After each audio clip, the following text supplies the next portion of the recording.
in an experiment. We don't know yet. Why is light so far? Like, it sounds so simple. They had no idea. But now the data speaks. I find this not only refreshing, but at some level astounding. Nature. Welcome back to the Nature Podcast. This week, how a ratings change could reduce racial discrimination. And the institutions with the most retractions. I'm Shamini Bandel. And I'm Nick Petrichow.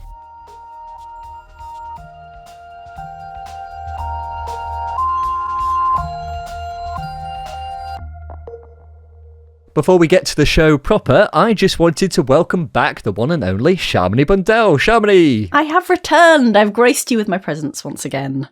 I was a bit worried that you might not be choosing enough obscure evolutionary topics for the podcast, so I thought I'd better just come and get a handle on that. Well, I'm looking forward to doing more obscure evolutionary topics. They are your staple, but we've got many other things going on in the show this week. For example, first up, there's a paper on how changing from a conventional 5-star rating scale to a thumbs up or thumbs down could help reduce racial discrimination. We actually see this equalizing of what workers were receiving regardless of demographics. And now workers were getting, on average, 95% upvotes regardless of whether they were likely to be perceived as white versus non-white. This is Tristan Botelho, one of the authors of the new Nature paper.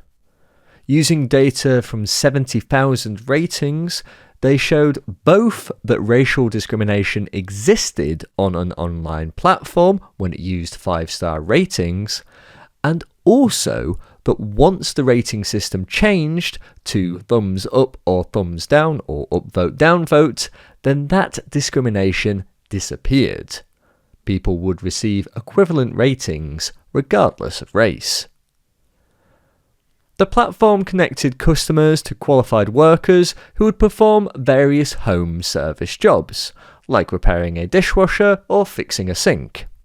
Afterwards, people would have the opportunity to rate the workers. And when Tristan had been speaking to people who run the platform as a potential data source for his research, he heard something that caught his attention. The CEO said, one change you might be interested in was exactly this. We used to use 5 stars, then we transitioned to upvoting and downvoting. So that piqued my interest, and I asked, okay, tell me more about that. And you might hope that these kind of big companies making all these changes have this very data-driven, we thought about this for months, but he was actually just using a popular online platform one night, saw that they were doing upvoting and downvoting, and just the next day at their meeting said to the CTO, we should change it. Then it just happened.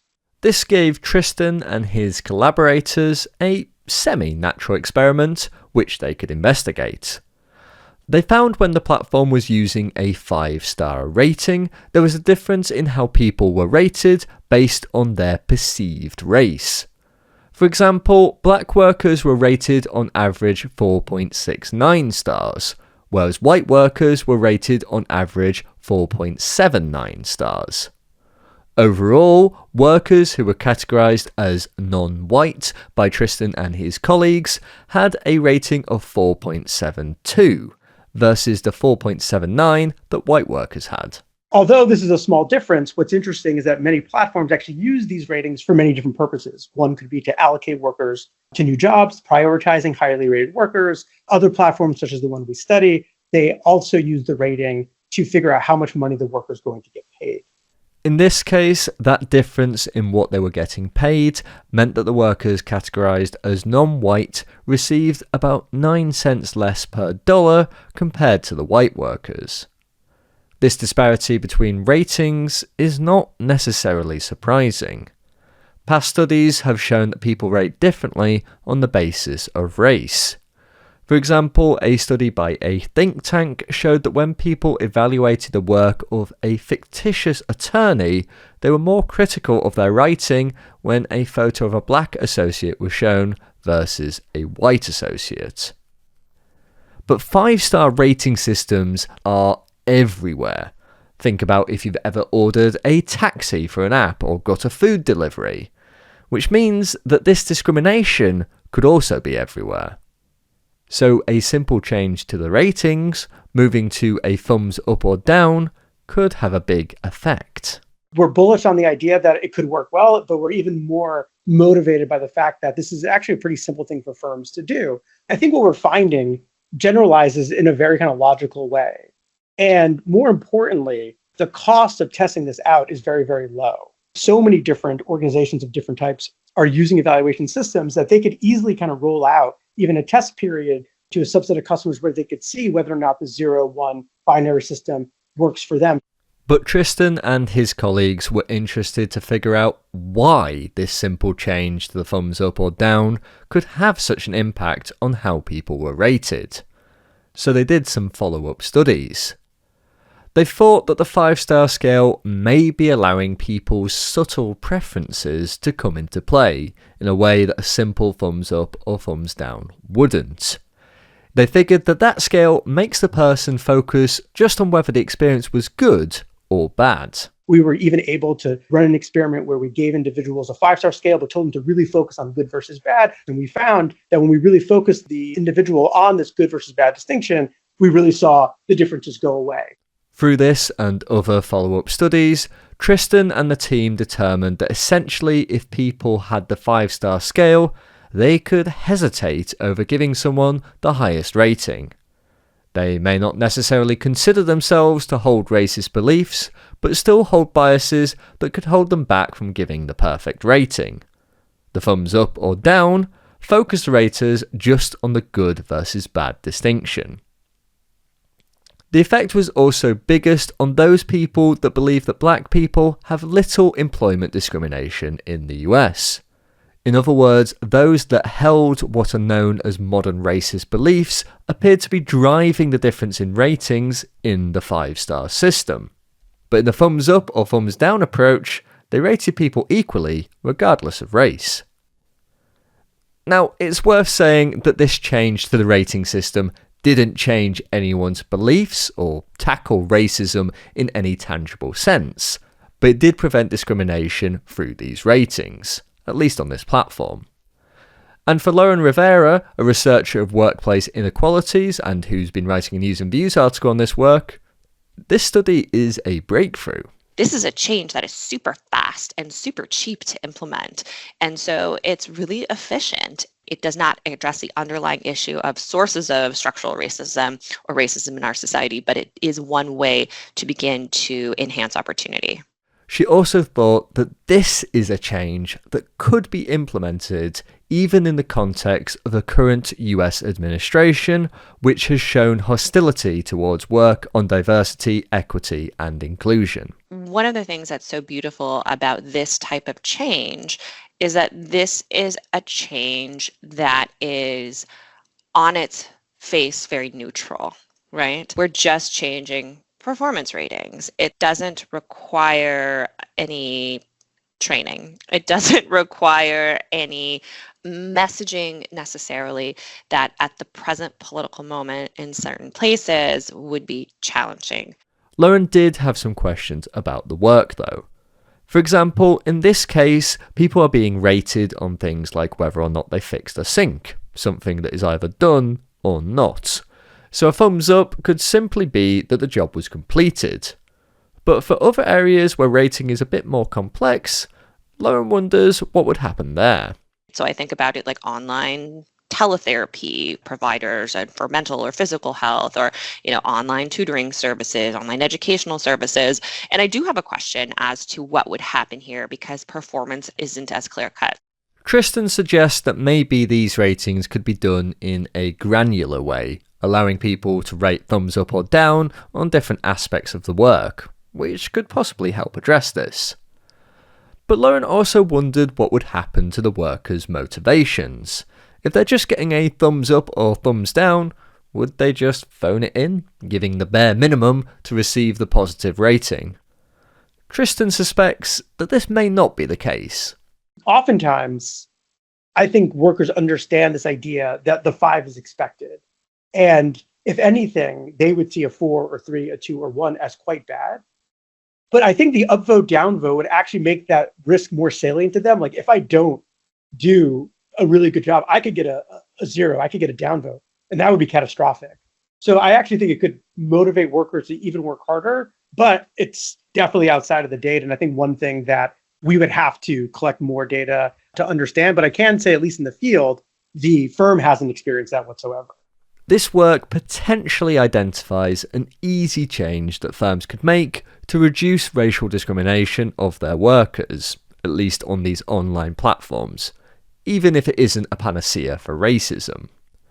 But this is only one part of the process.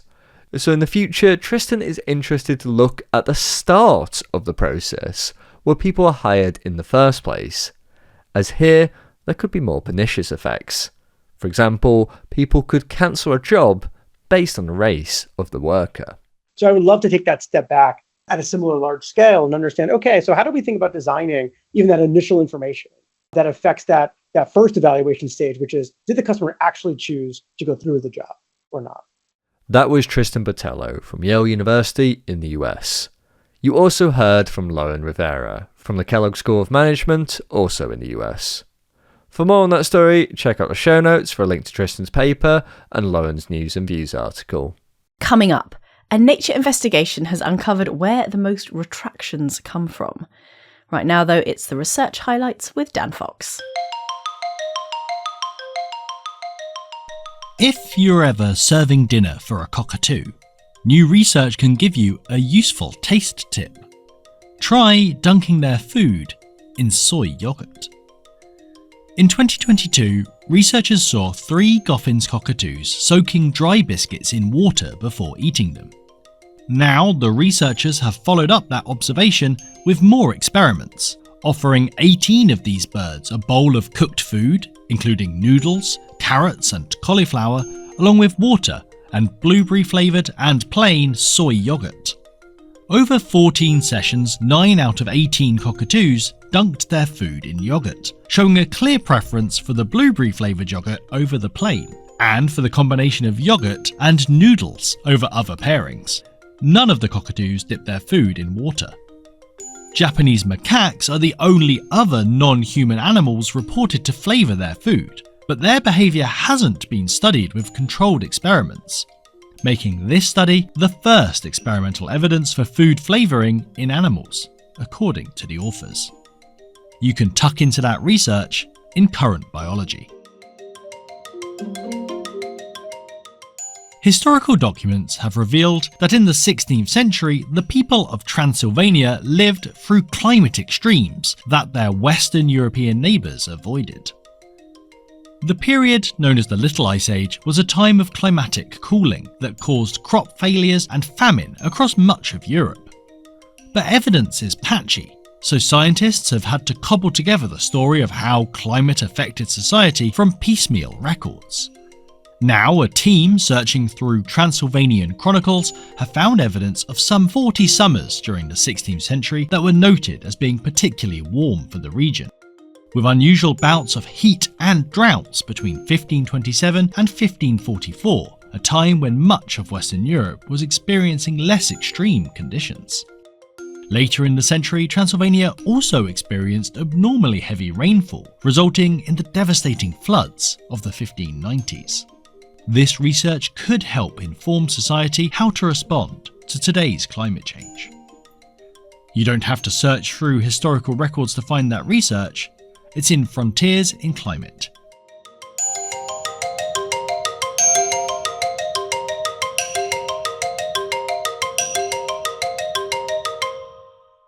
Next up, Noah Baker has been catching up with features editor Richard Van Norden about one of those topics that never fails to perk up our ears here at the Nature Podcast, retractions.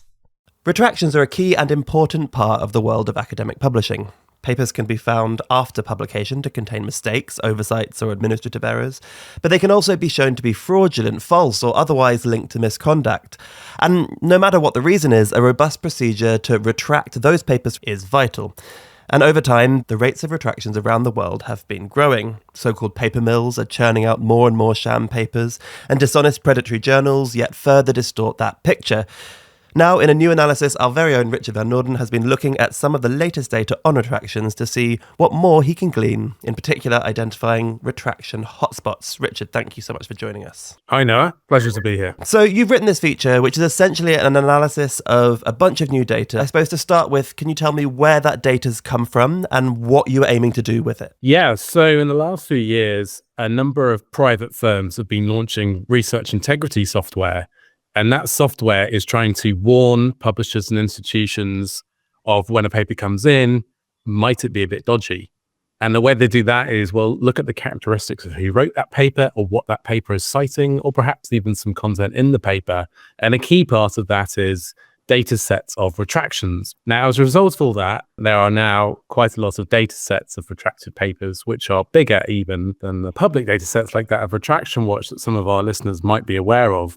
So I contacted these firms and said, well, can they help me do something which I've always wondered about, which is, okay, which institutions, which universities have the highest retraction rates? Because that would indicate perhaps that the environment at that research institution is not conducive to reliable science. And maybe that's something that could be highlighted.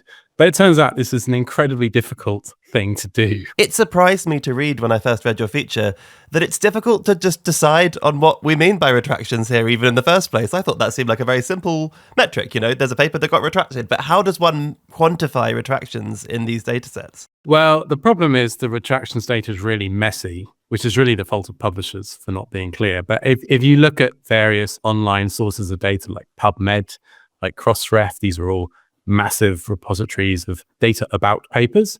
They actually differ from each other in what they say is retracted. But the really big messiness also when it comes to institutions or universities is how are you sure that you've got all the author affiliations mapped to the right institutions so that you can count how many retractions they got? And in what I was looking at from these firms, there were quite a lot of errors, which I think is inevitable in a large data set, that they broadly agreed with each other, which is encouraging. Okay, so we're going to get into a little bit more about how you did that analysis. But I think the first thing that I wanted to hear about is where are your hotspots? Essentially, I don't think anyone's going to be surprised to hear it's hospitals in China. And that's well known to be because hospitals in China were encouraging physicians to put out research papers, but a lot of them were very busy doing their medical work. And so it's known that they turned to paper mills in order to get the papers they needed. And then those got retracted as sleuths pointed out the problems. And it's really interesting that hospitals in China have far greater retraction rates than universities in China. And Jining First People's Hospital is the one that came up as the highest retraction rate of about 5%. So that like 5% of all the articles that I've ever put out have now been retracted, which is extraordinarily high because the global average is like 0.1%. So it's enormous. But it's not just China. Also coming up in our lists were places in India, in Ethiopia, in Pakistan, Saudi Arabia. Saudi Arabia in particular, when you look at the last 4 or 5 years, universities in Saudi Arabia are coming sort of top of the list of institutes with the most retractions. King Saud University, Taif University, King Abdulaziz University, they're all coming up with hundreds of retractions. Almost all of these retractions that I'm talking about here are misconduct related. So yes, there can be retractions that are a result of honest error, but Retraction Watch's work has shown that they're a great minority compared to the retractions that are related to misconduct. But I think what I found was that even when you're talking about a country like China, Saudi Arabia, India, I thought what was really interesting is that there's a scatter across the institutions. So you can have some institutions in those places that have very low retraction rates and some that have very high retraction rates. And I think that's really interesting because it's suggesting there's something about the environment in the institutes with the high retraction rates that might be different from those with the low retraction rates. And I suppose the other big question to ask here is it could be the environment of these institutions, but also we've seen many examples of individual researchers having extraordinarily high retraction rates, which could potentially, if you have one researcher at one institution, could tarnish the whole institution. To what extent is this individuals and to what extent is this institutions? Yeah, I did check that. And in most cases, the retractions are spread across a number of individuals. So it seems like something's going on at the institution. Now, when I say a number, it could still be, 20 or 30. It's not always the case. So at Gazi University in Pakistan, it was something like 4 individuals were responsible for a quarter of all their retractions. So sometimes it was more connected to individuals and sometimes not. But in general, it was spread over quite a number of different author names. And we should also add here that these numbers of retractions can also be thought of kind of like a proxy for how much attention is put onto these institutions. And this is also true of particular fields. So if you were to look at face value at a lot of the data, you might think that anesthesiology, for example, was extraordinarily rife with misconduct. But in fact, that is to some extent an artifact of the fact that this particular community has been paying a really great deal of attention to this and has been trying to make a difference here. Exactly, yeah. So the journal editors in anesthesiology have really worked hard to clean up their fields. And as a result, many of the leading individuals with numbers of retractions are all anesthesiologists, although it turns out it's apparently quite easy to make up data in that field. I don't know, but that's a perfect example. But I mean, what I also think is that as the retractions data grows, this will become more and more useful information, and this is a kind of starter way to do that, to look at the institutions. I've heard people argue against this and say, well, if we start doing league tables of institutions, then this will discourage institutions from getting work retracted. But I think a key point there is that it's not usually the universities themselves that are doing the retracting. It's the journals and the publishers that are doing the retracting. So the institutions are not really in control of the process. Absolutely.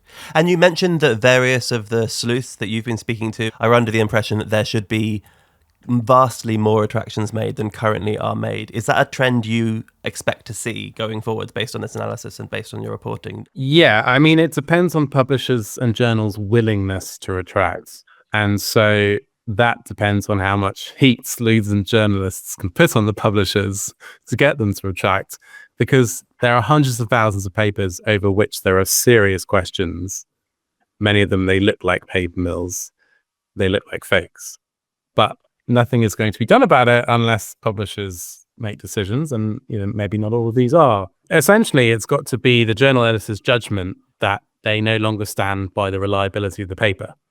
And so that is quite a lot of leeway, because doubts that you can have, and especially the authors don't get back to you and don't allay any of your concerns, that is enough grounds for retraction. But it's a lot of work if you've got to do that for every single paper, and you have to be very careful, because by retracting, you're essentially saying these authors have produced unworthy work, and you're essentially degrading the reputation of the authors. So there's potentially legal concerns there. And that's why retractions take so long for journals to figure out. Absolutely. Richard, thank you so much. I'm sure there's going to be thousands more of these to follow in the next day, let alone the next couple of years, but we'll be watching it very closely at Nature. Noah Baker speaking to Nature's Richard Van Noorden there.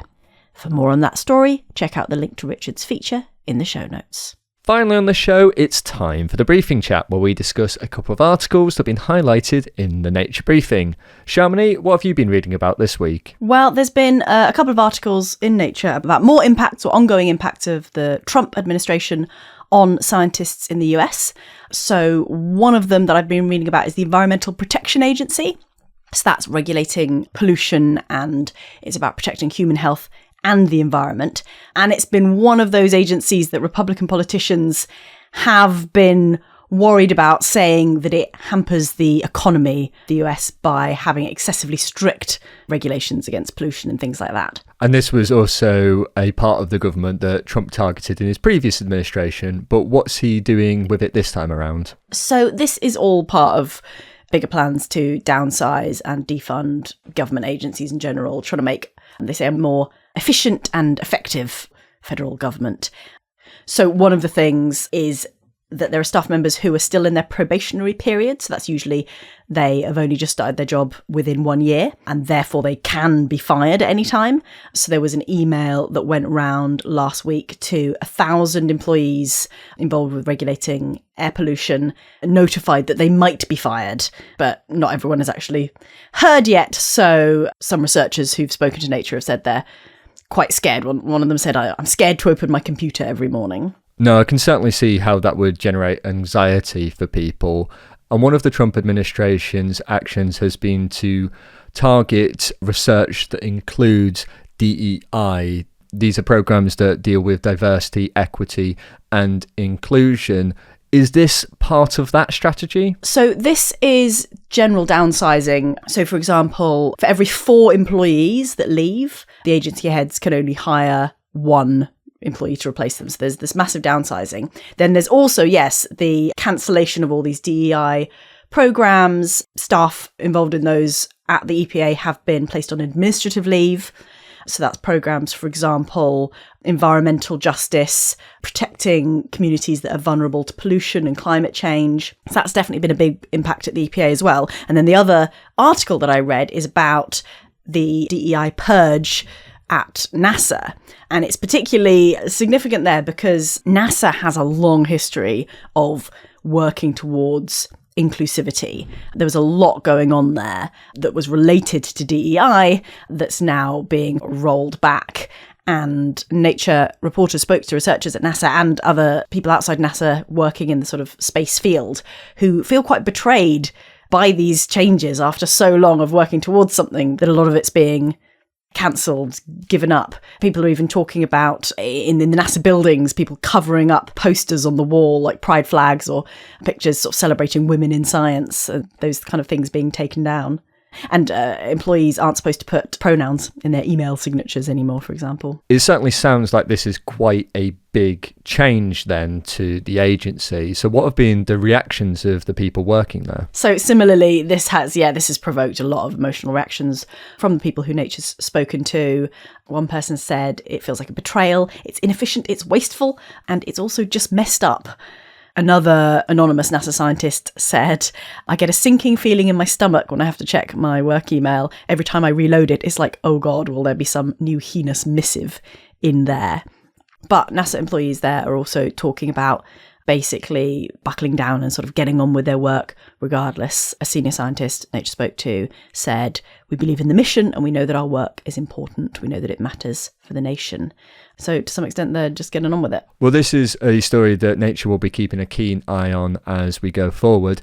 And speaking of things Nature is keeping an eye on, I've got a related story that I was reading in Nature. It's also to do with the Trump administration because last Thursday, Robert F. Kennedy Jr. has become a powerful force in US science because he's become the Secretary for Health and Human Services there, which has broad oversight over things like the NIH, the National Institutes of Health, which is the biggest biomedical funder in the world, along with the CDC, the Centers for Disease Control and Prevention, and the Food and Drug Administration, the FDA. And so what's he aiming to do with this new position? Well, the first thing to say about RFK Jr. is he's a vaccine skeptic, and so this has caused a lot of consternation from researchers because he now has this broad oversight, as I mentioned. His main aims are to make America healthy again. That's his pledge, and he's promised a focus on things like food and pollution.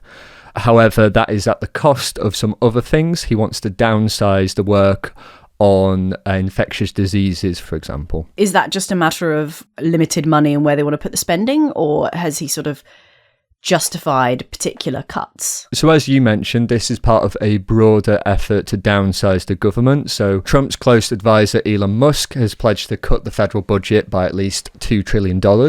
So part of that is this, but also it's part of what RFK Jr. sees as priorities.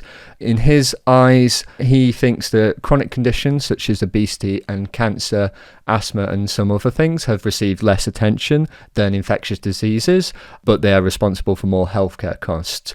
However, data from the NIH show that actually cancer alone receives more federal funding than all infectious diseases combined. And many researchers have pointed out that infectious diseases and chronic conditions are two parts of the same thing. This focus on one rather than the other creates a false dichotomy because, for example, many infectious diseases can lead to chronic conditions. Think of things like human papillomavirus, HPV, causing cervical cancer and things like that. So researchers are sort of concerned that this isn't the best news for human health in America? Yeah, I mean, there is concern because of some of the claims that RFK Jr. has made about health. I've mentioned that he was a vaccine skeptic. He has spread misinformation about vaccines, such as the widely debunked myth that vaccines cause autism. And researchers are concerned that he doesn't have a good track record of scientific inquiry. One researcher who spoke to Nature for this article said, it's hard to know what he would do. And one thing that is quite concerning, especially with him wanting to downsize work on infectious diseases, is the continuing outbreak of bird flu, which so far has made at least 68 people in the United States ill since the start of 2024. And obviously researchers are keeping a keen eye on in case it becomes more widespread and could potentially cause disease more broadly around the world. So this is a new appointment. So I guess we're just waiting to see what kind of actual impacts this is going to have. Yes, and Kennedy has been quite hard to get a handle on because he has made some claims, such as false claims about vaccines, but then in a Senate hearing, he said that he supports vaccines. So it's just a bit hard to know exactly what he will do. And as I mentioned, some of the things that he's said just aren't really backed by the science. For example, he said in that same hearing that scientists, quote, know that obesity is caused by, quote, an environmental toxin, and he asked why researchers haven't dedicated themselves to finding and eliminating it. And one obesity researcher who spoke to Nature pointed out that obesity is a complex condition driven by environment, genetics, development, and behaviour. And this assertion by him reflects limited knowledge of that complexity. So that'll be another ongoing story that's going to continue to impact scientists. So I'm sure we'll be hearing more about it. Well, thanks for that, Nick. And listeners, if you want to read more about these stories and find out where you can sign up to the Nature Briefing and get more stories like this, you can check the show notes and we'll put some links there. That's all for this week. We'll be back next week with more news from the world of science. In the meantime, if you want to keep in touch, you can follow us on Blue Sky or X, or you can even send us an email to podcast@nature.com. I'm Nick Petrichow. And I'm Shamini Bundell. Thanks for listening.